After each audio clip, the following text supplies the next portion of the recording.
మనం మున్సిపాలిటీలో చూసుకుంటే ఏ డిపార్ట్మెంట్కి వెళ్ళినా మనకు లంచం అడగకుండా పనిగడం, అదేవిధంగా వేరే ఏ డిపార్ట్మెంట్లోనైనా అలాగే జరుగుతుంది.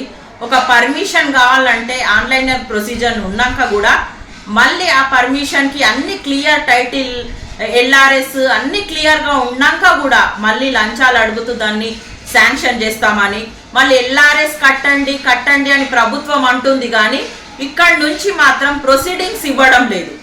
మరి ఎల్ఆర్ఎస్ రాయితీ ఇస్తున్నాం కట్టండి అంటే చాలామంది అలా కట్టడం జరిగింది. తర్వాత మున్సిపాలిటీ చుట్టూ తిరుగుతున్నారు వాళ్ళు ప్రొసీడింగ్స్కి. మరి దీనిపై ఎందుకు స్పందించడం లేదు ప్రభుత్వము? ఇలా అనేక రకాలుగా బిల్డింగ్ పర్మిషన్స్కి కానివ్వండి, ఎల్ఆర్ఎస్కి కానివ్వండి, మరి ఒక ఇంటి నంబర్ మొటేషన్స్కి, ఏ అసెస్మెంట్స్కి, వీటికి ప్రతి దానికి లంచం అడుగుతున్నారు. క్లియర్ టైటిల్స్ ప్రతిది క్లియర్ ఉండగా కూడా దానికి లంచాలు అడుగుతున్నారు.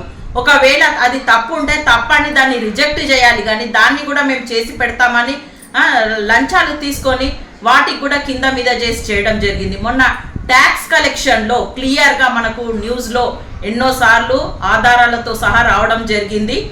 ట్యాక్స్ లక్షల కొద్ది ఉంటే దాన్ని కుదించి డైరెక్ట్గా వాళ్ళు అమౌంట్ తీసుకొని మున్సిపల్ ఆదాయంలో ఎంటర్ చేయలేదు. అంటే తక్కువగా దాన్ని ఒక పెద్ద బిల్డింగ్ ఉంటే దాన్ని ఒక రూమ్గా ట్యాక్స్ కలెక్ట్ చేయడం జరిగింది. మిగతాదంతా డైరెక్ట్గా వాళ్ళు మరి నాయకులతో కలిసి చేశారా? ఇది నాయకులకు తెలిసినాక కూడా దానిపై స్పందించకపోవడం అంటే ప్రజల్లో ఒకటే ఊహాగాన నడుస్తుంది, ఇది నాయకుల ప్రమేయమే అని నడుస్తుంది.